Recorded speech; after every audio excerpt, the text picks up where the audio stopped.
बिस्मिल्लाहिर्रहमानिर्रहीम। इस वीडियो में हम आपके लिए एक ऐसे मुक़द्दस ताबूत के बारे में मालूमात लेकर हाजिर हुए हैं जिसे आसमानी राजों और उलूही ताकतों का अमीन समझा जाता है। ये वो निशानी है जो ईमान, मुजिज़े और अहद की अलामत बन चुकी है।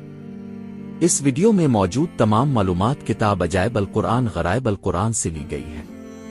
ये शमशाद की लकड़ी का एक संदूक था जो हज़रत आदम अलैहिस्सलाम पर नाजिल हुआ था। ये अब की आखिर जिंदगी तक अब के पास रहा, फिर बतौर मीरास एक के बाद एक अब की औलाद को मिलता रहा। इस तरह ये हज़रत यकूब अलैहिस्सलाम तक जा पहुंचा और अब के बाद अब की औलाद बनी इसराइल के कब्जे में रहा और हज़रत मूसा अलैहिस्सलाम को मिल गया तो आप इसमें तौरात शरीफ और अपना खास सामान रखने लगे। इस मुक़द्दस संदूक में हज़रत मूसा अलैहिस्सलाम का असा और उनकी मुक़द्दस जूतियाँ और हज़रत हारून अलैहिस्सलाम का इमामा, हज़रत सुलेमान अलैहिस्सलाम की अंगूठी, तौरात की तख्तियों के कुछ टुकड़े, कुछ मन ओ सिलवा, इसके अलावा हज़रात अंबिया किराम की सूरतों के हुलिये वगैरह सब सामान थे। ये बड़ा ही मुक़द्दस और बाबरकत संदूक था। बनी इसराइल जब कुफार से जिहाद करते थे और कुफार के लश्करों की कसरत और शौकत देखकर सहम जाते और उनके सीनों में दिल धड़कने लगते, तब वो इस संदूक को अपने सामने रख लेते थे। तो इस संदूक से ऐसी रहमतों और बरकतों का ज़हूर होता था कि मुजाहिदीन के दिलों में इत्मीनान और सुकून पैदा हो जाता था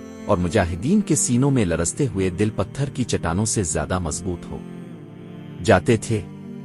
और जिस कदर संदूक आगे बढ़ता था तो आसमान से घबराओ नहीं, खुदा की मदद यकीनन बहुत करीब है कि बशारत उज़्मा नाजिल हुआ करती और फतह हासिल हो जाया करती थी। बनी इसराइल में जब कोई इख्तिलाफ पैदा होता था तो लोग इसी संदूक से फैसला कराते थे। संदूक से फैसले की आवाज सुनी और फतह की बशारत सुनी जाती थी। बनी इसराइल इस संदूक को अपने सामने रखकर और उसको वसीला बनाकर दुआएं मांगते थे तो उनकी दुआएं मकबूल होती थी और बलाओं की मुसीबतें और वबाओं की आफतें टल जाया करती थी। गरज ये कि ये संदूक बनी इसराइल के लिए ताबूत सकीना, बरकत और रहमत का खजाना और नुसरती खुदाबंदी के नुज़ूल का बहुत मुक़द्दस और बेहतरीन ज़रिया था। मगर जब बनी इसराइल तरह तरह के गुनाहों में मुब्तला हो गए और जब उन लोगों के गुनाहों और सरकशी का दौरा हो गया तो उनकी बदअमालियों की नुहसत से उन पर खुदा का ये गज़ब नाजिल हो गया कि कौम अमालिका के कुफार ने एक लश्कर जर्रार के साथ लोगों पर हमला कर दिया। उन काफिरों ने बनी इसराइल का कत्ल आम करके उनकी बस्तियों को ताख्त ओ ताराज कर डाला, इमारतों को तोड़ फोड़ कर सारे शहर को तहस नहस कर दिया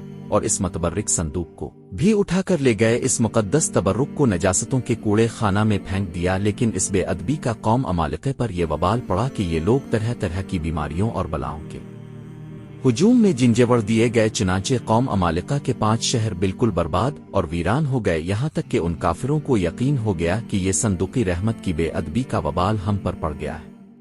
तो उन काफिरों को अपनी गलती का एहसास हो गया। चुनांचे इन लोगों ने इस मुक़द्दस संदूक को एक बैल गाड़ी पर लाद कर बैलों को बनी इसराइल की बस्तियों की तरफ हाँक दिया। फिर अल्लाह ताला ने चार फरिश्तों को मुकर्रर फरमा दिया जो इस मुबारक संदूक को बनी इसराइल के नबी हज़रत शमवेल अलैहिस्सलाम की खिदमत में लाए। इस तरह फिर बनी इसराइल की खोई हुई नेमत दोबारा उनको मिल गए और ये संदूक ठीक इस वक्त हज़रत शमवेल अलैहिस्सलाम के पास पहुंचा जबकि हज़रत शमवेल अलैहिस्सलाम ने तालूत को बादशाह बना दिया था और बनी इसराइल तालूत की बादशाही तस्लीम करने पर तैयार नहीं थे और यही शर्त ठहरी थी कि मुक़द्दस संदूक आ जाए तो हम इस तालूत की बादशाही तस्लीम करेंगे। चुनांचे संदूक आ गया और बनी इसराइल तालूत की बादशाही पर रजामंद हो गए।